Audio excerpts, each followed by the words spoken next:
Bismillahirrahmanirrahim. Assalamualaikum warahmatullahi wabarakatuh. Alhamdulillahi rabbil alamin. Wabihi nasta'inu ala umuri dunya waddin. Wassalatu wassalamu ala ashrafil anbiya'i wal mursalin, habibina wa nabiyyina Muhammadin sallallahu alaihi wasallam wa ala alihi wa sahbihi wa sallama tasliman katsira ila yaumiddin. Amma ba'd. Allahumma la sahla illa ma ja'altahu sahla wa anta taj'alul huzna idza syi'ta sahla. Rabbi shrah li sadri wa yassir li amri wahlul 'uqdatam min lisani yafqahu qawli. Allahumma inna nas'aluka 'ilman nafi'a wa rizqan thayyiban wa 'amalan mutaqabbala. Allahumma 'allimna ma yanfa'una wanfa'na bima 'allamtana wa zidna 'ilman ya rabbal alamin. Allahumma aslih lana sya'nana kullahu wa la takilna ila anfusina tarfata a'yun wa la hawla wa la quwwata illa billah. Amma ba'd. Ikhwani wa akhwati fid din, hadirin wal hadirat yang dirahmati Allah Subhanahu wa taala. Alhamdulillah, kita panjatkan puji syukur kepada Allah Subhanahu wa taala, Zat yang telah memberikan kepada kita nikmat yang begitu banyak, yang begitu besar, yang tak terhingga. Di antara nikmat yang harus kita syukuri adalah nikmat iman wa nikmat Islam, dan juga nikmat Islam di atas sunnah, karena inilah yang paling berharga yang dimiliki oleh manusia di muka bumi ini. Oleh karenanya maka mari kita jaga iman ini, keislaman ini, ya, dengan terus mengkaji dan memperdalam ilmu agama Allah Subhanahu wa taala, agar senantiasa kita bisa menjaga kualitas keimanan dan keislaman kita sampai kita bertemu dengan Allah Subhanahu wa taala. Ikhwani wa akhwati fid din, azani Allah wa iyyakum, melanjutkan pembahasan al-usulu thalatha, tiga pondasi utama yang wajib diketahui oleh seorang muslim, karya Syekh Muhammad bin Abdul Wahhab bin Sulaiman At-Tamimi rahimahullahu taala. Pembahasan beliau masih berkaitan dengan penjelasan rukun Islam. Di sini beliau masih menjelaskan tentang rukun-rukun Islam yang insyaallah pada pertemuan ini kita akan jelaskan sisa dari rukun Islam yang pernah kita bahas. Baru 2 poin yang telah kita bahas, yakni rukun pertama 2 kalimat syahadat, kemudian tentang perkara salat, ya, tentang perkara salat, dan kita mereview sebentar bahwasanya salat adalah tiang agama. Kalau 2 kalimat syahadat adalah pondasinya, maka salat adalah tiang agama. Secara umum yang kita bahas bahwasanya Islam tidak main-main memandang perkara salat. Saking tingginya perkara salat ini sampai-sampai Nabi kita sallallahu alaihi wasallam mendapatkan wahyu salat dengan dimi'rajkan, dengan dinaikkan ke atas langit, bertemu dengan Rabb kita Subhanahu wa taala, kemudian mendapatkan wahyu salat. Ini menunjukkan ayyuhal ikhwah bahwasanya salat perkara yang paling agung setelah tauhid. Perkara yang paling agung setelah tauhid, sehingga memunculkan banyak hukum-hukum berkaitan dengan perkara salat. Di antaranya, barang siapa yang meninggalkan perkara salat dan tidak menjaganya, ya, secara sengaja, tidak ada uzur syar'i, ya, secara totalitas, maka para ulama bersepakat, ya, secara totalitas, ya, maka kafir. Ya, maka kafir. Kemudian mereka berselisih pendapat kalau meninggalkannya hanya beberapa saja, ini yang diperselisihkan. Kemudian juga para ulama bersepakat bahwasanya yang mengingkari kewajiban salat adalah kafir walaupun dia mengerjakan salat. Adapun yang meninggalkan salat tetapi tanpa mengingkari kewajibannya, ini yang diperselisihkan ulama. Kemudian para ulama, di antaranya Syekh Saleh Sindi, merajihkan bahwasanya orang yang tidak melaksanakan salat atau tidak mengerjakan salat maka dihukumi dengan kafir, dan ini yang rajih ya, dan telah disebutkan dalil-dalilnya yang pernah kita sebutkan, di antaranya sabda Nabi sallallahu alaihi wasallam, al-ahdu alladhi bainana wa bainal kufri as-shalah faman tarakaha faqad kafar. Batas terakhir seseorang dikatakan muslim antara kekufuran dengan kesyirikan adalah perkara salat. Barang siapa yang meninggalkannya maka dia telah keluar dari agama Islam. Waliyadu billah. Baik, ikhwani fiddin, azani Allah wa iyyakum. Kemudian selanjutnya adalah rukun yang ketiga dari rukun Islam, yaitu apa? Zakat. Ya, zakat. Makanya kita bacakan dulu redaksinya. Wa dalilus salati waz zakati wa tafsirut tauhid qauluhu ta'ala. Ya, ini redaksi dari Syekh Muhammad bin Abdul Wahab. Adapun dalil tentang kewajiban salat, dalil tentang kewajiban zakat serta tafsir tauhid adalah firman Allah Subhanahu wa taala dalam surat Al-Bayyinah, ya, dalam surat Al-Bayyinah ayat 5, wa ma umiru illa liya'budullaha mukhlishina lahuddin hunafa'a wa yuqimus shalah wa yu'tu az-zakah. Dan tidaklah mereka diperintahkan kecuali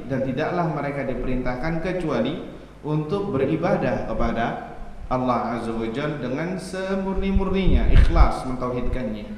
Wa yuqimus shalah, menunaikan salat, menegakkan salat. Wa yu'tuz zakah, menunaikan zakat.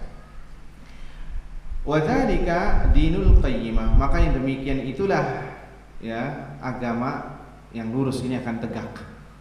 Ikhwani fiddin wal akhawat, azani Allah wa iyyakum.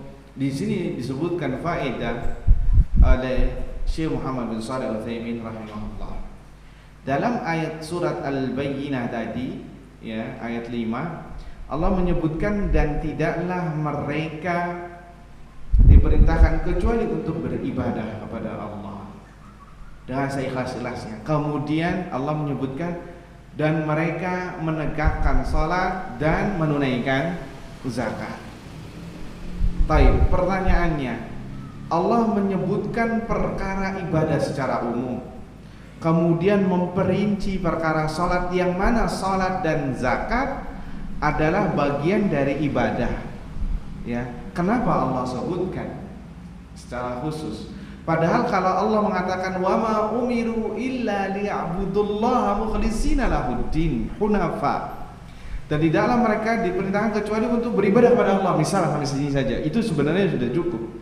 Tapi Allah kemudian berikan spesifik lagi dari ibadah tersebut yang harus ditonjolkan, perkara salat dan perkara zakat. Padahal salat dan zakat adalah bagian dari ibadah. Bisa dipahami tidak?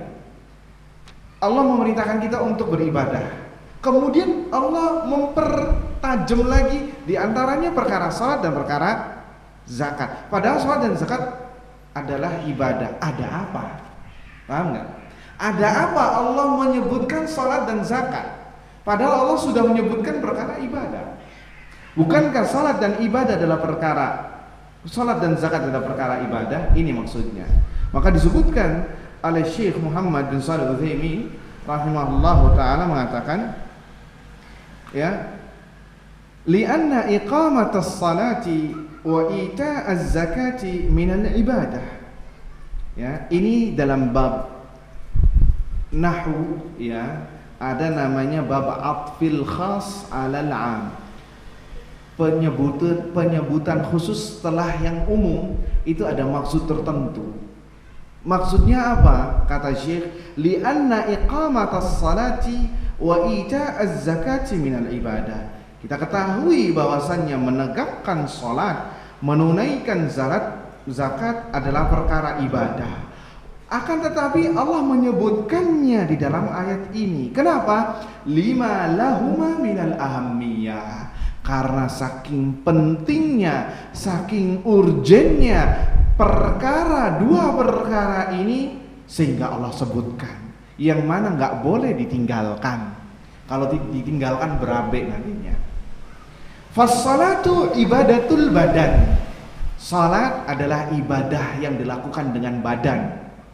Waz-zakatu ibadatul mal. Dan zakat adalah ibadahnya harta yang dikeluarkan dengan harta. Wahuma qarinatani fi kitabillah. Dan itu selalu satu paket disebutkan di dalam Al-Quran. Disebutkan dalam Al-Quran. Maka seakan-akan Allah mengatakan, ya, ciri muslim adalah pertama bertauhid, kemudian sholat dan zakat. Ya, makanya di dalam surat Taubah itu fakhallu sabilahum. Kalau mereka menyembah Allah, menunaikan sholat, mendirikan sholat, kemudian menunaikan zakat, maka fakhallu sabilahum. Maka jangan jangan ganggu mereka. Karena apa? Mereka sudah menjadi saudara kita. Yaitu ayyuhal ikhwah, di antara sir atau rahasia kenapa Allah menyebutkan kalimat salat dan zakat setelah menyebutkan ibadah.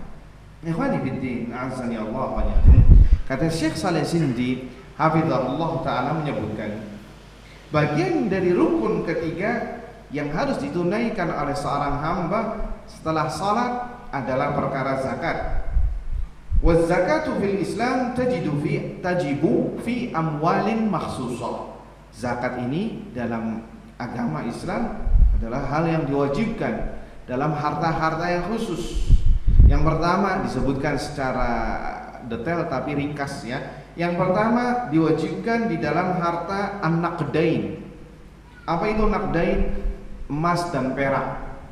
Ya, emas dan perak. Wa ma fi hukmihima kal awraqi an-naqdiyah, atau yang semisal hukumnya seperti mata uang. Ya, mata uang itu sebenarnya itu gantinya dari emas dan perak senilai dengan seperti itu. Au ma nusammihi al-yaum bil fulus, atau biasa kita sebut dengan fulus, ya, uang. Hadhil awraq yajibu tazkiyatuha. Mata uang ini adalah wajib untuk kita menzakatinya. Idza balagal malu nisaban wa hala alaihi al-haul. Syaratnya zakat itu apabila mencapai nisab, angka-angka tertentu yang dijelaskan oleh para ulama fikih, ya, dan telah mencapai 1 tahun, maka wajib untuk apa? Untuk dikeluarkan zakatnya. Artinya Anda telah memilikinya uang tersebut, emas dan perak tersebut dalam kurun waktu 1 tahun, ya, dan telah mencapai jumlah tertentu yang telah ditentukan, maka wajib dikeluarkan zakatnya. Berapa zakat yang dikeluarkan? Rubu'ul usyur, hiya ithnani wa nisfu fil mi'ah, yakni 2,5% atau 2,5%, ya, yang harus dikeluarkan. Baik, ikhwani fiddin azani Allah wa iyyakum. Golongan jenis harta yang kedua yang wajib dikeluarkan dari zakat adalah as-sa'imah min bahimatil an'am. Golongan binatang ternak. Golongan binatang ternak di sini adalah al-baqar, sapi, al-ibil, onta, dan al-ghanam, kambing. Idza kanat tar'a fil barari, kata Syekh, apabila engkau mengembalanya di tanah lapang, walasta anta alladhi ta'lifuha, dan engkau bukan yang memberikan pakan makanannya, maka wajib untuk dikeluarkan zakatnya sebagaimana yang telah disebutkan di kitab-kitab fikih. Artinya Syekh tidak memperinci secara global, hanya menyinggung sedikit saja. Kalau ingin lebih detailnya, maka ini dijelaskan di kitab-kitab fikih, ya. Kemudian juga di antara bentuk harta yang wajib dikeluarkan zakat adalah minal hububi wathimar, sesuatu yang keluar dari muka bumi, dari tanah. Minal hubub wathimar, dari biji-bijian atau dari buah-buahan, sayur-sayuran dan lain sebagainya.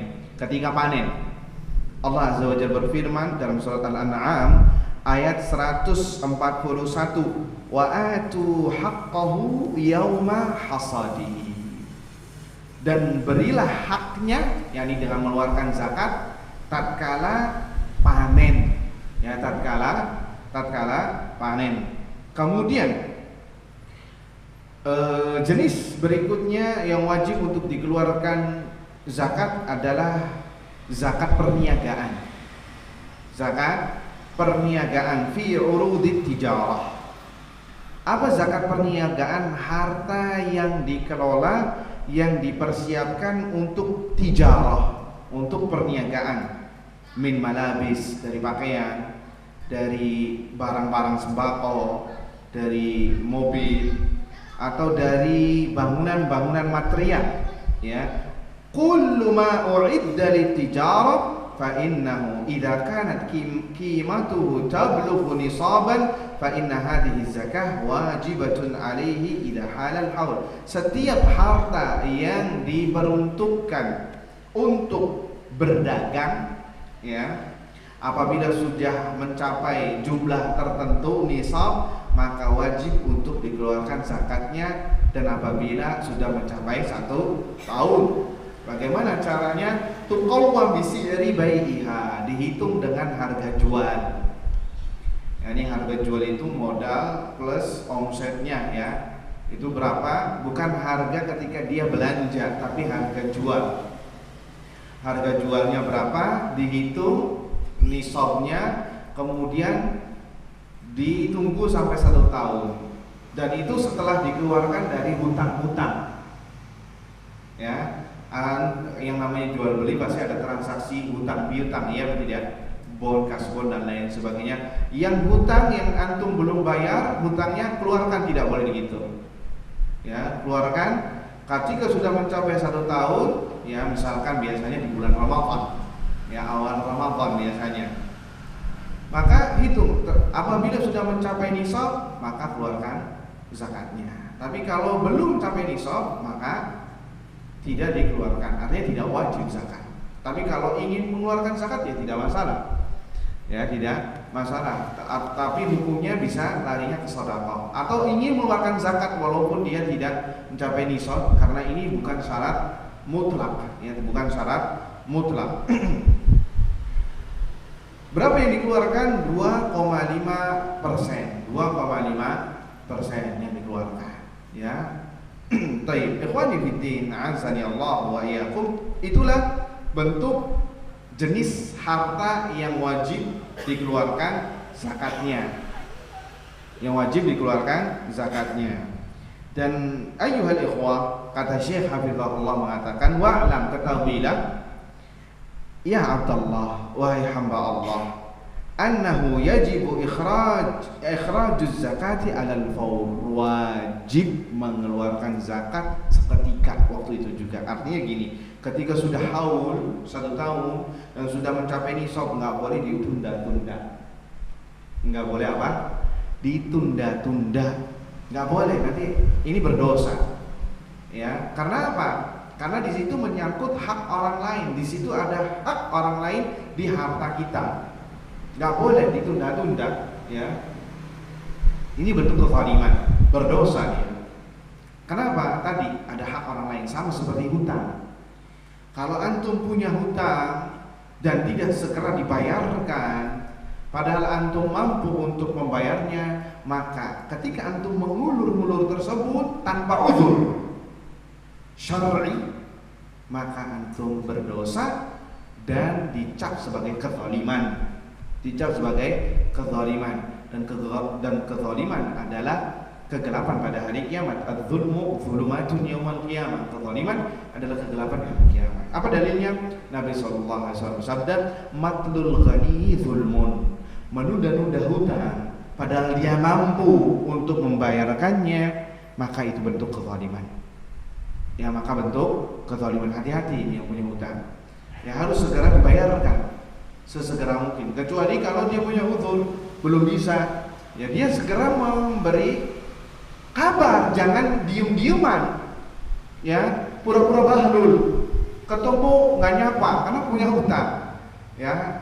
Kalau lagi minta hutangnya enak aja, ya, melas-melas mukanya tuh muka melas, tapi giliran sudah halal haul, sudah lama 1 tahun gak ada kabar, ditelepon dimatiin, ya. Ini hati-hati orang-orang seperti ini yang nggak takut sama Allah. Hati-hati, perkara hutang ini nggak main-main, ya ikhwah. Orang yang tahu ilmunya nggak berani hutang itu, ya ikhwah. Kenapa? Perkaranya surga dan neraka. perkaranya surga dan neraka. Seorang nggak bisa masuk surga sampai hutangnya dibayarkan. Dia sudah dijamin masuk surga misalkan, tapi punya hutang belum bayar, nggak jadi masuk surga. Bahaya apa tidak?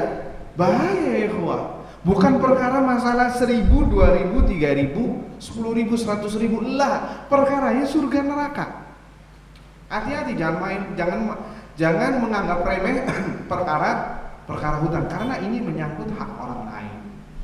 Ya, Nabi tidak mau mensolatkan orang yang memiliki hutang. Lihat, ini sebagai hukuman jerat kepada mereka yang masih hidup. Alaihi dain qalu na'am ya Rasulullah. Apakah dia punya hutang? Nah, idzan sallu ala sahibikum. Salatlah untuk teman kalian ini. Kaget para sahabat, shock. Ya, ini terapi shock ini. Kenapa ya Rasulullah? Sampai segitunya Rasulullah nggak mau nyolatkan. Ini perkara yang luar biasa di zaman Nabi SAW. Akhirnya ada seorang sahabat yang mengatakan, ana yang akan menjamin utangnya dia ya Rasulullah. Apakah engkau yang akan menjamin? Naam. Iya ya Rasulullah. Akhirnya Nabi mau menyolatkan. Ini ngeri ya ikhwan. Nabi nggak mau menyolatkan orang yang punya hutang. Hati-hati. Ya, jangan menganggap remeh perkara hutang ini. Perkara yang surga di neraka. Bahkan orang yang mati syahid pun diampuni seluruh dosanya kecuali hutang. Nabi sallallahu alaihi wasallam bersabda, "Yughfaru lisyahidi kullu syai' illa dain." Kata Nabi, diampuni seluruh dosa orang yang mati syahid kecuali hutang. Kapan? Harus dikisos. Karena ini menyangkut hak orang lain. Kapan dikisosnya? Nanti antara surga dan neraka. Yang diambil kebaikannya. Ya, kalau orang ahlul warisnya tahu mending. Kalau nggak tahu, terkatung-katung nafsul mukmin mu'allaqatun bidaini. Sungguhnya ruh seorang muslim, jiwa seorang muslim itu akan tergantung dengan hutangnya, terkatung-katung di sana. Nggak jelas mau kemana, mau masuk surga ditahan dulu. Sampai kapan? Sampai dibayarkan hutang. Ya, jadi nggak main-main. Kenapa? Karena ini menyangkut hak orang lain. Begitu juga dengan zakat. Zakat nggak boleh diundur. Ya, nggak boleh diundur karena ini menyangkut hak orang lain berdosa. Ya. Taib ikhwani wa akhwati fid din azani Allah wa iyyakum. Akan tetapi sebaliknya boleh dimajukan. Boleh untuk dimajukan pembayaran zakat. Boleh. Dan ini rukhsah, dispensasi. Apalagi kalau maslahatnya besar. Ya, seperti pandemi ini banyak orang yang nganggur misalkan. Ya, boleh kita untuk mengedepankan, memajukan waktu pengeluaran zakat. Misal biasanya antum membayar zakat di Ramadan, ya, boleh untuk memajukannya di bulan Sya'ban atau di bulan Rajab, ya, di bulan Sya'ban atau di bulan Rajab, apalagi memiliki maslahat yang besar. Ya. Baik, ikhwani wa akhwati fid din azani Allah wa iyyakum, itu sekilas tentang zakat. Lantas perkara berikutnya, apa hukumnya orang yang meninggalkan zakat? Apa hukumnya orang yang meninggalkan zakat? Kalau tadi perkara sholat, rojinya itu apa?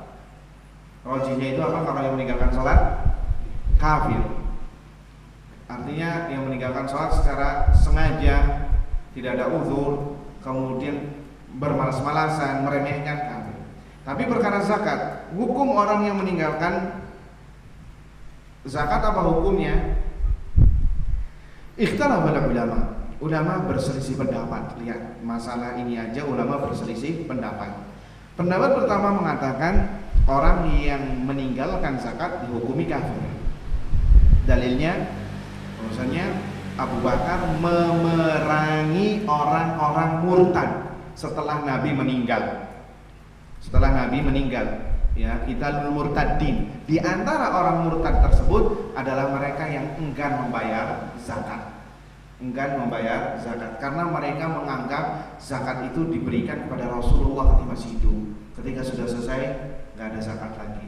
Akhirnya diperangi sama Abu Bakar, masuk dalam barisan qitalul murtadin, orang-orang yang murtad gara-gara nggak bayar zakat. Ini dikritisi juga oleh pendapat ini dikritisi juga oleh para ulama. Yang dimaksud dengan qitalul murtadin, orang-orang yang murtad di zaman Abu Bakar, karena mereka sudah mengingkari kewajiban zakat.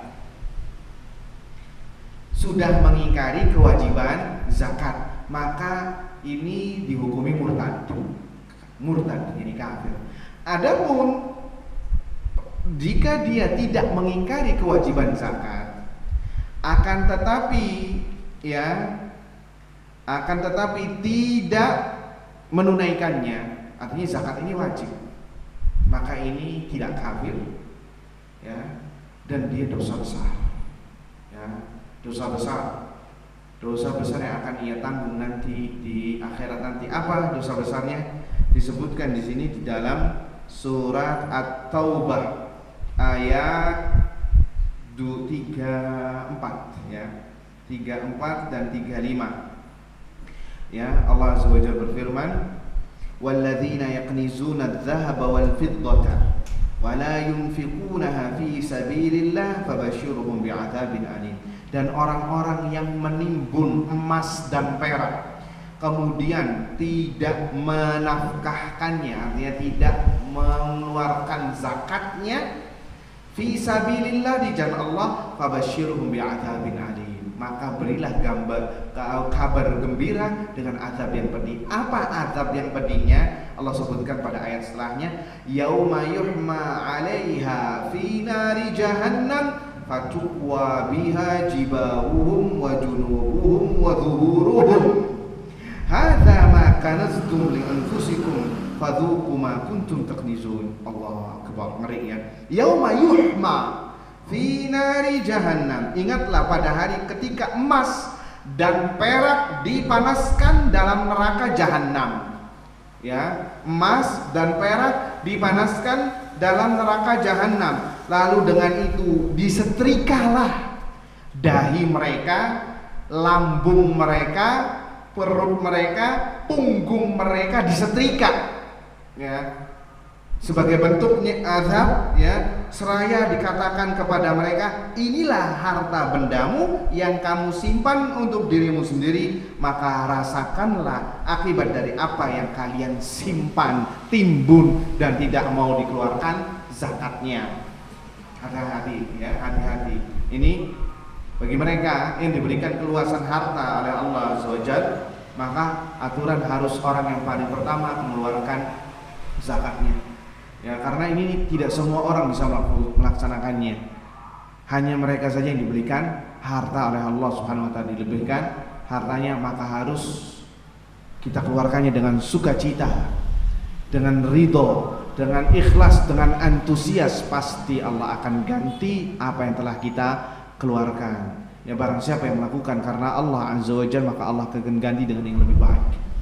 Ya, akan diberikan ganti yang lebih baik. Jangan hitung-hitungan ya sama Allah itu.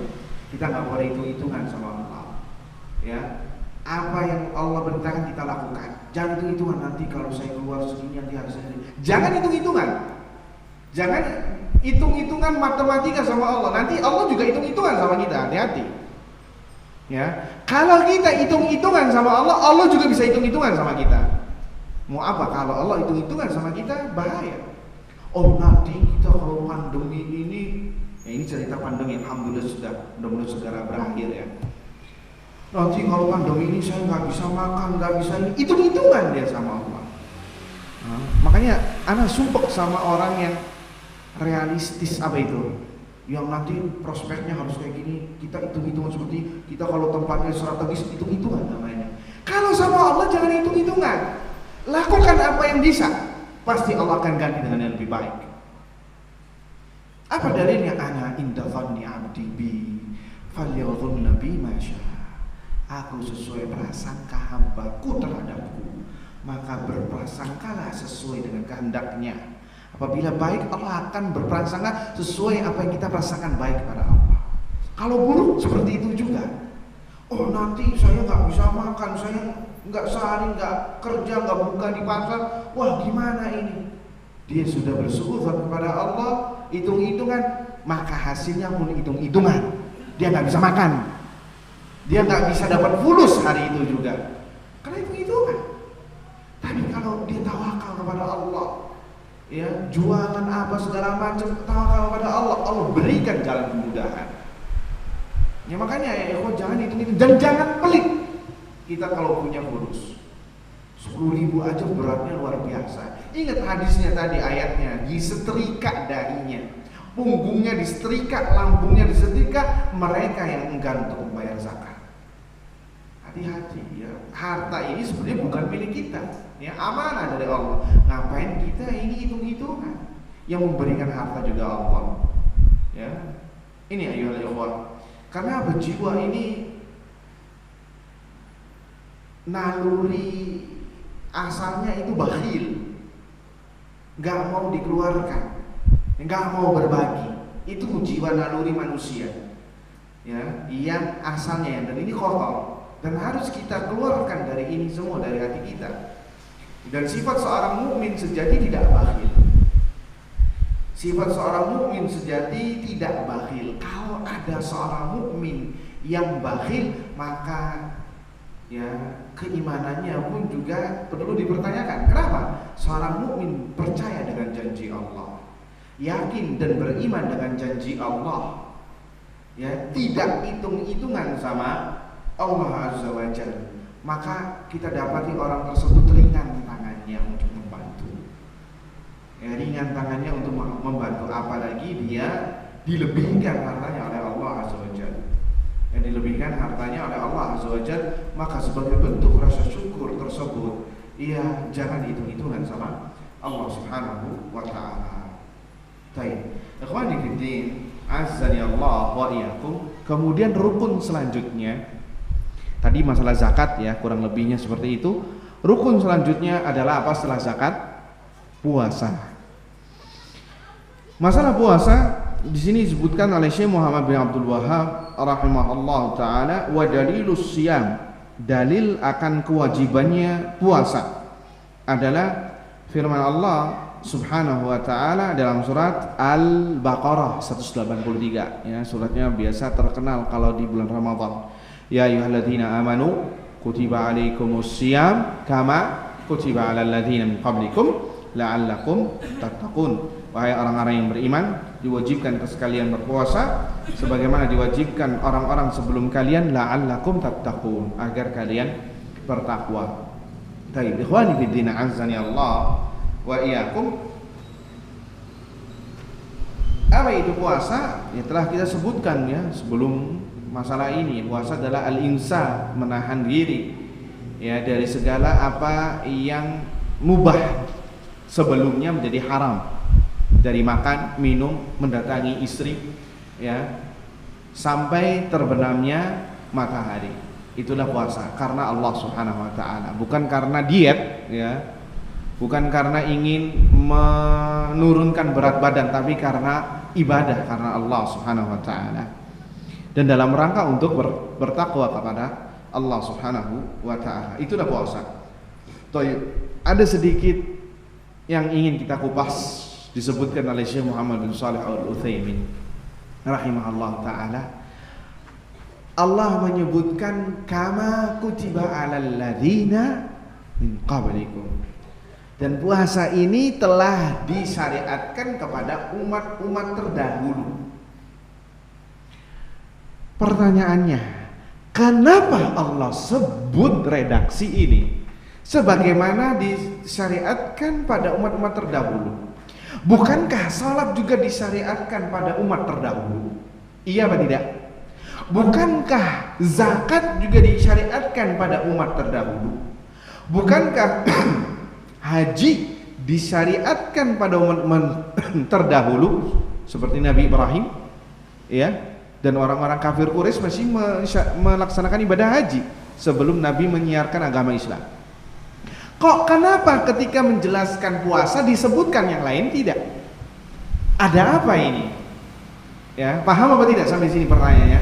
Artinya gini, salat itu bukan umat Muhammad saja yang diperintahkan. Bani Israil juga disuruh untuk salat, walaupun kaifiahnya berbeda. Iya apa tidak? Zakat juga demikian. Haji bangsa Arab dari zaman Nabi Ibrahim alaihissalatu wassalam juga diperintahkan untuk haji. Tapi Allah enggak mengatakan diwajibkan kalian haji sebagaimana umat terdahulu, diwajibkan kalian zakat, salat sebagaimana umat terdahulu, tapi hanya puasa saja yang disebutkan.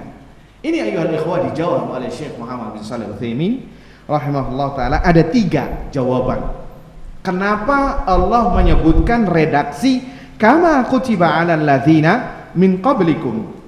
Yang pertama adalah ahammiyatus siyam, menunjukkan pentingnya, urgennya ibadah puasa. Saking pentingnya ibadah puasa ini luar biasa di sisi Allah Subhanahu wa taala, sampai Allah sebutkan kama kutiba 'alal ladzina min qablikum haitsu faradahu Allah azza wa jalla 'alal umami min qablina, yang dimana Allah azza wa jalla mewajibkan puasa kepada umat-umat sebelum kita.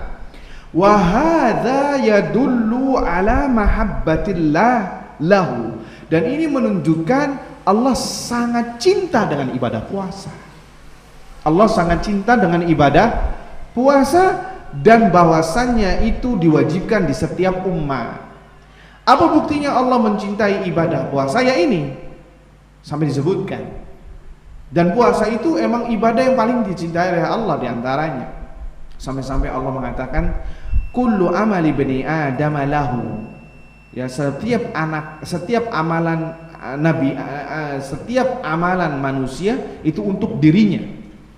Ya, dilipat gandakan dari 10 sampai 700 kali lipat. Illa saum, kata Allah, kecuali puasa. Fa innahu li, aku sendiri, karena sesungguhnya puasa itu untukku, kata Allah. Puasa itu untukku. Lihat, untuk Allah. Fa ana ajzi bih, dan aku sendiri yang akan membalasnya. Dan aku sendiri yang akan membalasnya. Dikatakan sebagian ulama, sesungguhnya malaikat itu tidak mencatat amalan puasa di lembar kebaikannya, tidak. Kenapa? Ada yang tahu? Nah, itu redaksinya karena Allah sendiri langsung membalasnya. Kemudian yang kedua, karena pahala yang didapatkan orang yang berpuasa unlimited, non kuota, tidak ada bilangannya.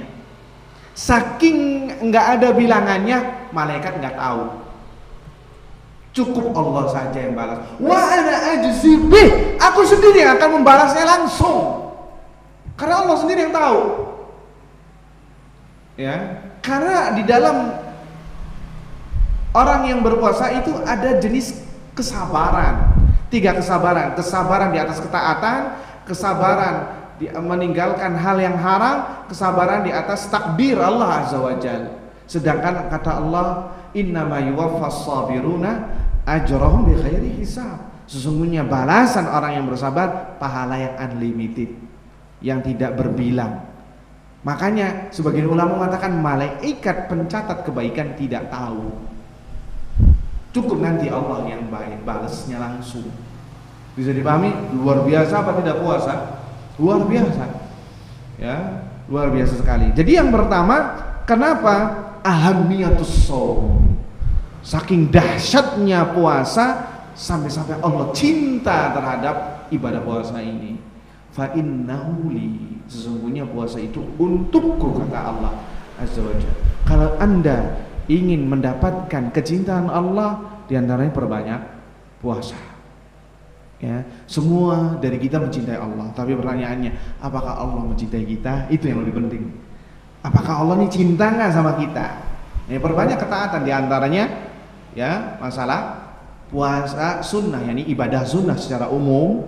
Ya, diantaranya juga masalah puasa yang mana ini dicintai oleh Allah Subhanahu wa taala. Tapi kita break sebentar untuk mendengarkan kumandang azan Isya untuk Jakarta dan sekitarnya.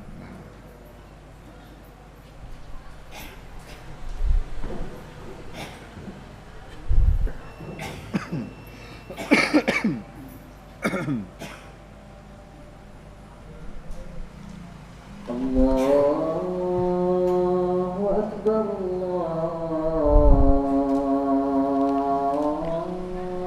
Akbar, Allahu Akbar, Allahu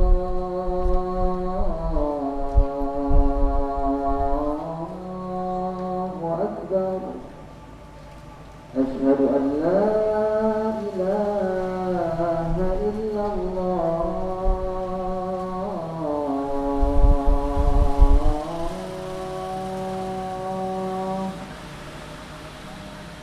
أشهد أن لا إله إلا الله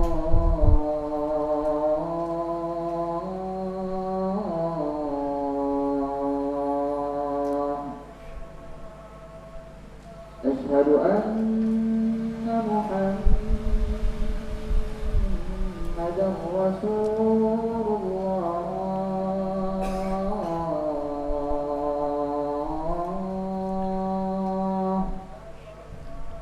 أشهد أن محمدا رسول الله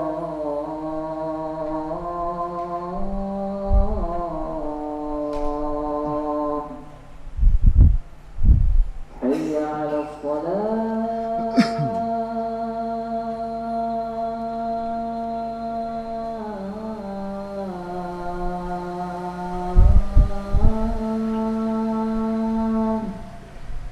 حي على الصلاة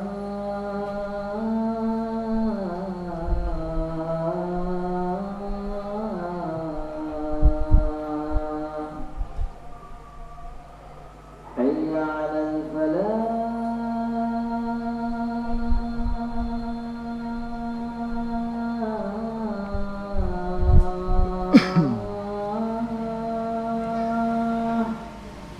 حي على الفلاح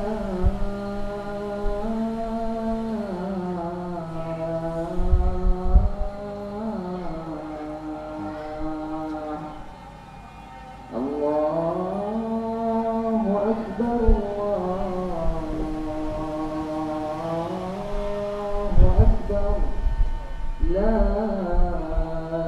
إله إلا الله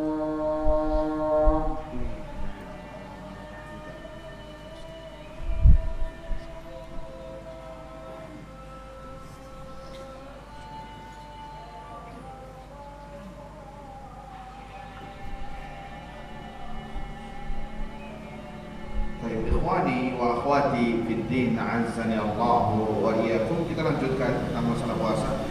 Berbicara masalah puasa ini tidak cukup ya untuk kita sebutkan panjang lebar. Intinya di sini adalah puasa yang dimaksud adalah puasa Ramadan.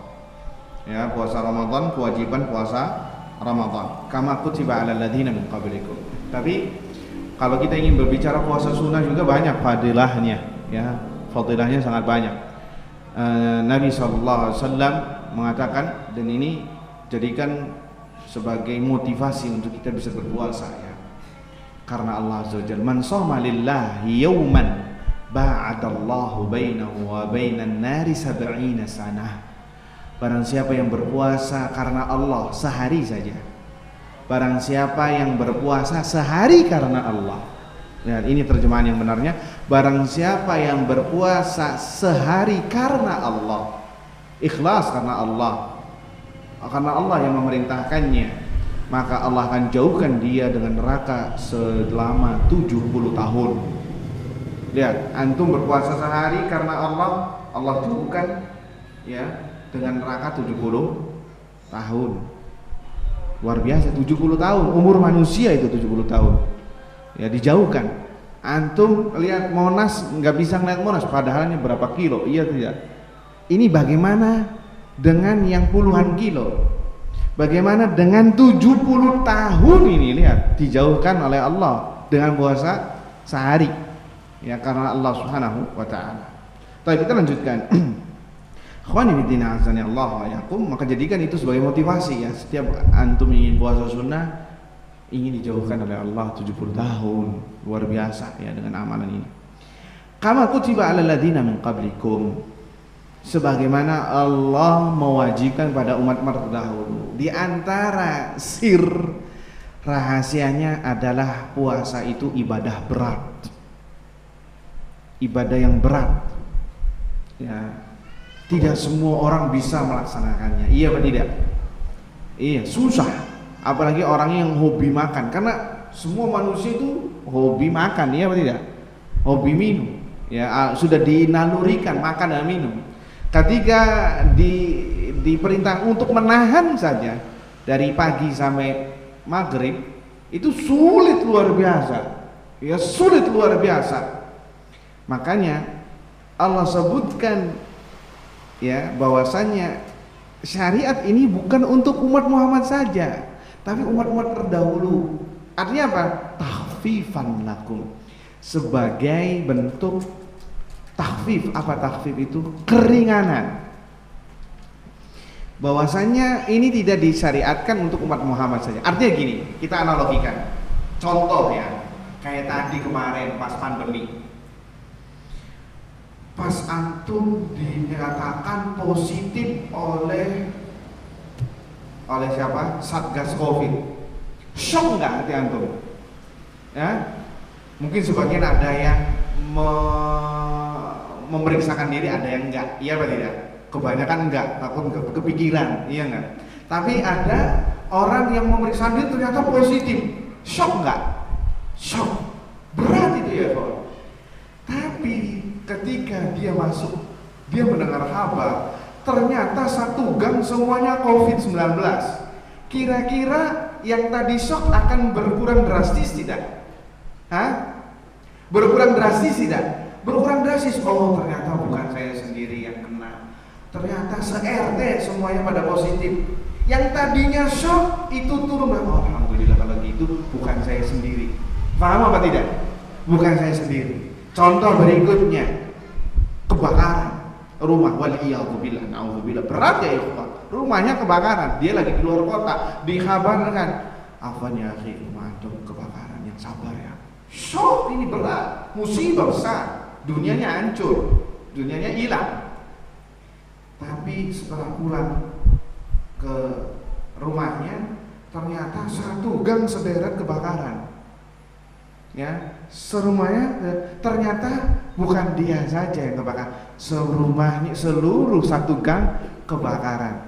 Kira-kira yang tadi shock berat menjadi turun nggak, agak sedikit ringan? Ringan apa tidak? Bukan dia saja yang rumahnya kebakaran, yang lain kebakaran, bareng-bareng susah. Maksudnya seperti itu, ya, bareng-bareng senang, bareng-bareng susah juga. Ada unsur takhfif, keringanan. Nah, begitu juga dengan puasa. Puasa itu ibadah berat bagi jiwa. Sulit, nggak semua orang bisa. Sholat mungkin dia bisa lakukan berapa kali rakaat, tapi puasa nggak semua orang bisa. Karena ibadah ini sangat dibenci oleh jiwa. Karena jiwa sukanya makan, minum, ya, mendatangi keluarganya. Tatkala ditahan itu kayak luar biasa. Makanya Allah sebutkan ibadah ini bukan untuk ente saja, bukan untuk umat Muhammad saja, bukan umat Islam, tapi dulu juga disyariatkan.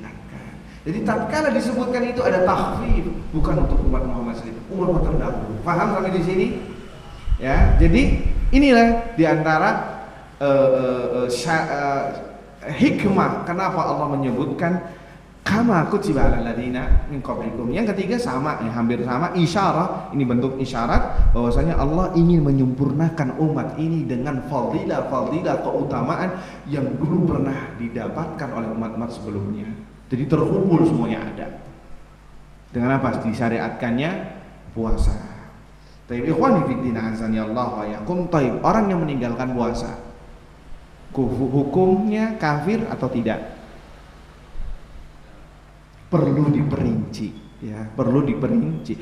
Kalau dia mengingkari kewajiban puasa Ramadan, maka kafir.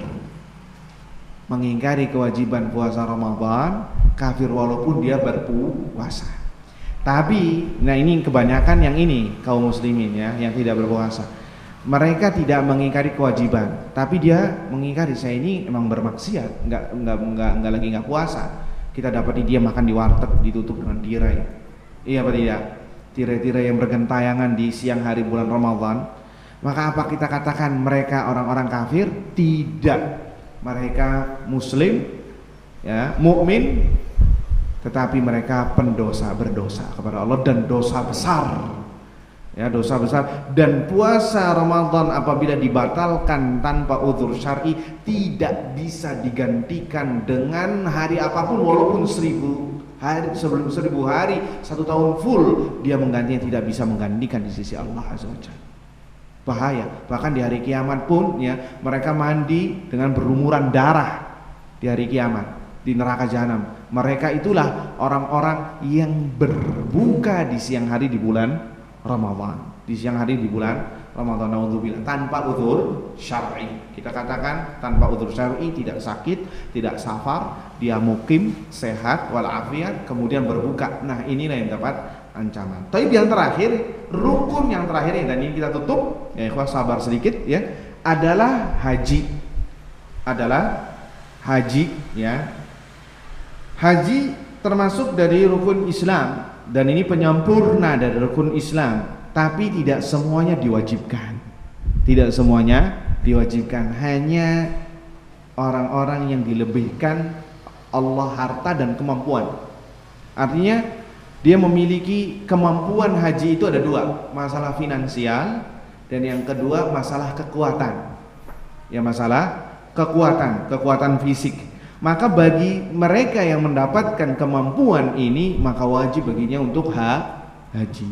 Dan kewajiban haji ini hanya pertama kalinya saja, yang disebut dengan orang sekarang haji Islam. Karena haji ini dibebankan bagi muslim yang mampu seumur hidup sekali. Sisanya itu sunnah. Yaitu haji. Taib. Apa dalilnya? Walillahi 'alan nasi hijjul baiti man istata'a ilaihi sabila. Dan wajib bagi manusia untuk melakukan ibadah haji bagi siapa yang mampu melaksanakan ibadah tersebut. Apabila tidak mampu, maka tidak ada kewajiban haji. Taib. Kemudian Allah mengatakan, apa hukum orang yang meninggalkan haji padahal dia mampu? Ini juga diperselisihkan oleh ulama. Tadi kita perinci lagi, kalau dia mengingkari kewajiban haji kafir walaupun dia haji. Tapi ini yang kita bahas, apabila dia mampu melaksanakan ibadah haji ya, tapi tidak melaksanakannya, dan dia mengakui kewajiban haji. Ini khilaf di antara ulama. Pendapat pertama kafir. Apa dalilnya? Ini yang kita bahas. Ayat selanjutnya, walillahi 'alan nasi hijjul baiti man istata'a ilaihi sabila wa man kafara fa innallaha ghaniyyun 'anil 'alamin. Barang siapa yang kafir, ini Allah sedang menceritakan ayat haji, kewajiban haji. Dan barang siapa yang kafir, kata para ulama, adalah mereka yang terang-terangan meninggalkan ibadah haji padahal dia mampu. Maka disebut wa man kafara, dan barang siapa yang kafir, fa innallaha ghaniyyun 'anil 'alamin. Dan maka Allah tidak butuh terhadap makhluknya. Artinya tidak butuh terhadap dia mau jadi kafir, terserah, masa bodoh. Allah tidak butuh. Itu pendapat yang pertama. Pendapat yang kedua adalah asar dari Umar bin Khattab radhiyallahu anhu yang mengancam orang-orang yang tidak mau haji padahal mampu. Falyamut nasraniyan aw yahudiya. Maka hendaklah dia mati dalam keadaan Nasrani atau Yahudi. Ya, ketika mengatakan menyebutkan tentang orang yang haji dan dia mampu, ya, dalam dia mampu. Tapi yang rajih wallahu taala a'lam bissawab adalah tidak kafir. Dia masih muslim dan dia pendosa dosa besar. Apa dalilnya? Disebutkan oleh Syekh Utsaimin di sini, wa man kafara fa innallaha ghaniyyun 'anil 'alamin. Dan barang siapa yang melakukan kekufuran, yakni dengan tidak melakukan ibadah haji, kata Syekh Muhammad bin Shalih Utsaimin, yakni kufrun asghar, kufur yang tidak mengeluarkan pelakunya dari Islam. Dan ini pendapat jumhur ulama. Pendapatnya jumhur ulama, orang yang tidak haji adalah tidak kafir. Ya, apa dalilnya? Dalilnya perkataan Abdullah bin Syaqiq, seorang tabi'in yang dulu pernah kita bahas masalah salat. Kana ashabu Rasulillah sallallahu alaihi wasallam la yarawna syai'an minal a'mali tarkuhu kufrun ghaira salat. Dahulu para sahabat Nabi SAW tidak memandang sesuatu dari amalan apabila ditinggalkan itu menjadi kafir kecuali sholat, kecuali sholat saja. Artinya haji nggak kafir, puasa nggak kafir, zakat pun nggak kafir, hanya sholat saja yang dipandang oleh sahabat apabila ditinggalkan itu kafir. Bisa dipahami? Tapi ngeri ya orang yang nggak haji padahal dia mampu, kata Umar bin Khattab, falyamut nasraniyan yahudiyan atau nasrani, maka hendaknya dia matinya harus mati dalam keadaan seperti orang-orang kaya, orang-orang Nasrani atau kayak orang Yahudi. Ini ancaman keras bagi mereka yang tidak mau melakukan ibadah haji, dan akan ditanya sama Allah nanti, kenapa ente tidak haji? Ya padahal ente mampu, ya. Kenapa? Akan ditanya sama Allah Azza wa Jalla. Kenapa ente nggak bayar zakat? Padahal ente ada furusnya. Ya nggak bisa kita sembunyi, ya umpet-umpetan di hadapan Allah nggak bisa. Ya kenapa ente puasa? Kenapa ente nggak puasa? Batal. Ya padahal nggak safar, nggak sakit, nggak apapun. Ya ini semuanya akan ditanya oleh Allah Subhanahu Wa Taala, dan itu dosa besar, dan dosa besar tidak bisa diampuni oleh Allah kecuali dengan taubat yang nasuha, taubat yang semurni-murninya. Wallahu taala a'lam bishawab. Mudah-mudahan apa yang disampaikan bermanfaat untuk kita semua. Subhanakallahumma wa bihamdika asyhadu an la ilaha illa anta astaghfiruka wa atubu ilaik. Assalamualaikum warahmatullahi